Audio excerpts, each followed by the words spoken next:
Hi, good day viewers. I welcome you back to this channel with Assalamu alaikum wa rahmatullahi wa barakatuh. So today we continue from where we stopped in our last class. So we have question 24 on the board. Says, which of the regions U, V, X, Y, and Z shown below satisfy the inequalities? So this is the inequality. This is 1, 2, and 3. So we have the regions to be U, V, X, Y, Z from this graph. This is U, V, X, Y, and Z. So let's analyze the first inequality given to us. 0 less than y less than 2. That means y falls between 0 and 2. So where is 0 and 2? This is 0 and 2. So that means it's in between these lines. Okay, that means we need to shade this part. Let me use a red marker for that. That means all this part will be shaded. Can you see that? All these parts are shaded like this. So this is between 0 and 2.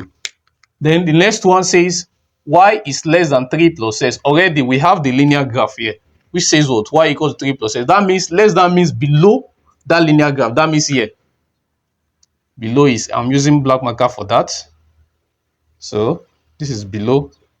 This is below, not this part. The line should not touch this part. So this is below that line. Good. So now, after that, we are told that the last one is what? X less than what? 0. So x less than 0 means that the parts less than 0, this is the origin of that graph. This is y, and this is their origin. So less than 0 means they are all going to go negative. So negative side are this side. So all these sides now are negative. Look at all these sides like this, they are negative. So like this, they are negative. So if you look at the shaded part, the shaded part here, you will discover that the only one that have let's say 3 curved or 3 shapes is Z, which is region Z. It has this, that's the shaded part. Okay, the darkest part from the region. So the darkest part from the region is this that have box. I don't know, maybe you understand what I'm trying to say. Look at this, is quite different from this, it's quite different from this, it's quite different from this one. So this is one that have most darkest part. So this is region Z. So region Z is the correct answer for that, which is option what? Option E. Okay, so this is the region. So the next question, question 25. You have question 25 on the board, which says, which of the following inequalities is represented by the number line shown below? So of course, this is a number line and ranges from -2 to 5. Now there are things you need to understand on that number line very well. Under inequalities, we have two types: the weak inequalities and we have the straight inequalities. Weak inequalities are always represented by dots, a tick dot, a tick dot. So if you look at this now, this is a tick dot. And the weak inequalities must always be either greater than or equals to and less than or equals to. It has to be in this form. That's for a weak inequality, just like this. It's having a tick dot. So let's look at the option. This can be the answer.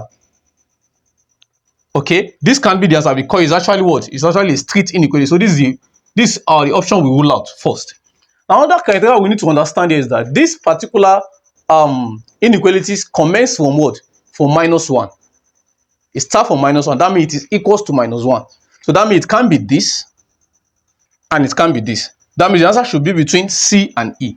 Let's understand another thing again, that it starts from -1 and move towards this direction. And if you look at the numbers here, they are all positive. That means it's going to be greater than or equals to -1, which is what we have here. So it can be less than or equals to -1. So our right option now is option what? E. I believe you get the analysis now. So the right answer is option E. Okay, so let's move to the next question. Question 26 says, solve the equation 2x plus 8 equals to 21x squared. We have it as 2x plus 8 is equals to 21x squared. So of course, this is a quadratic equation because the highest degree power of x here is what? Raised to power 2. So let's rearrange this equation. We have 21x squared. You know, when this is coming, we have what? -2x. Then this is also coming, we have what? -8 is equals to what? 0.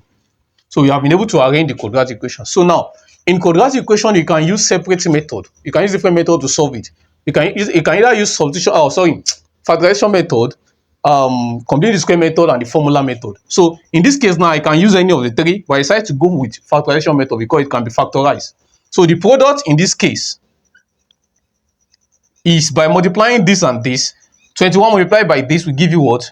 That will be minus 168 x squared. And my sum is equals to the one at the middle, which is what? Minus what? 2x. So now we now think of two factors that if we multiply the two factors together will give us 168, and we had the two factors, or we subtract the two factors will give 2x. So I think that we should go with 14 and what? 12. Yes, 14 and 12. 14 and 12 will give us this minus 2, and also give us a minus 168. So when we factorize this, we have something like this. Let me use this side. Let me start from this side so that there will be no space. So we have something like this now. 21x squared.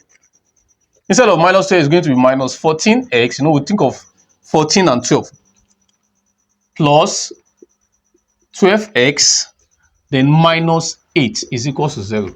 So you can see when you evaluate this, it's still going to give you minus 2x. And when you multiply this, it's still going to give you 168. So in that case, now you can put them in bracket twice like this. That's a pair. So look at 21, look at 14. What can go in the 2? That's 7. When you bring 7x out, here you'll be left with 3x minus 2, right? Plus, so what can go in 12 and can also go in what? 8. That is 4.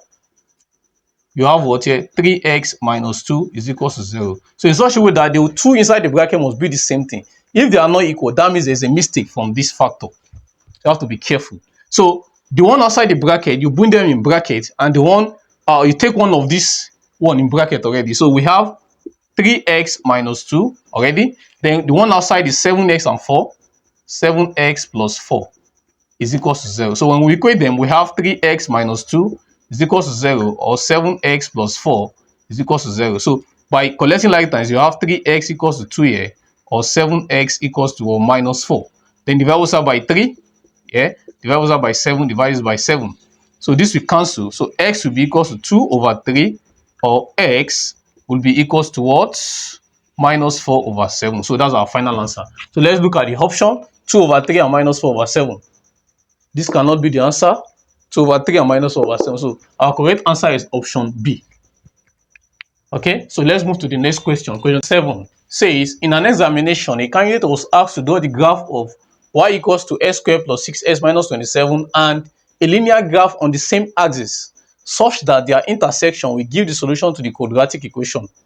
What is the equation of the linear graph? So this video I'm going to be using two methods to solve this one. One is the critical thinking. You see, in mathematics, for you to learn mathematics better, you require what we call critical thinking. You need to think critically. Do you know that I can actually change this one to be like this? Look at this equation here.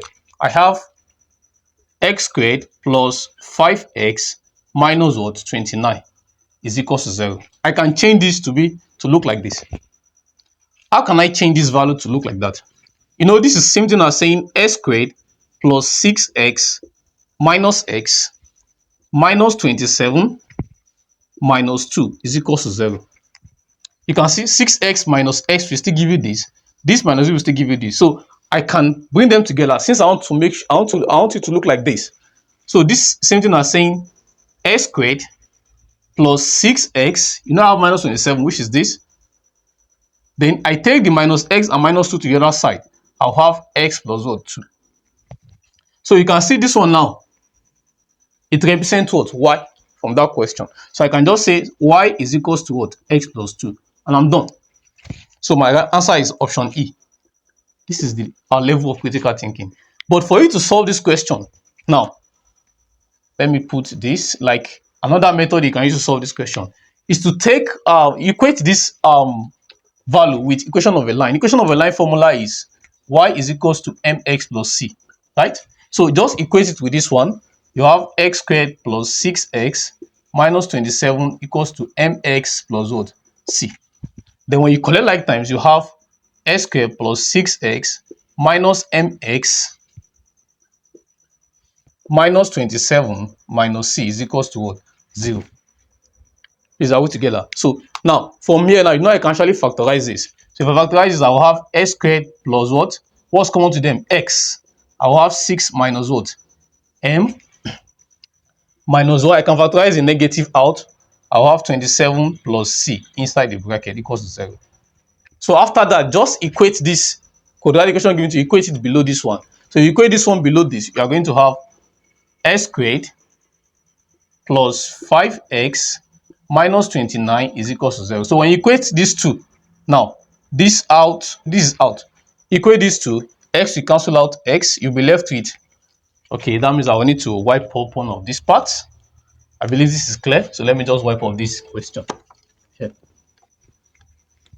So from what we have now, from that equation, from that expression here, we have it as 6 minus m is equals to what? 5. And here we can also equate that one. We have what? Minus, of course, we cancel out. I have what? 27 plus x is equals to what? 29. Because this cancel out. I'm equating. So plus c, not x, plus c. That's what we have left there. So when you find the value of m here, m will give you what here? 1. Can you see that? Then here, c will give you what? 2. So just come back to that equation of a line, which is y equals to mx plus c. Then equate your value. So that means y will be equals, since m is 1, we left with x plus what? 2. So you can still have the same answer as this option, as this one. The one I solve using critical way of thinking. Okay, so it's still going to be the same answer. So let's move to the next question.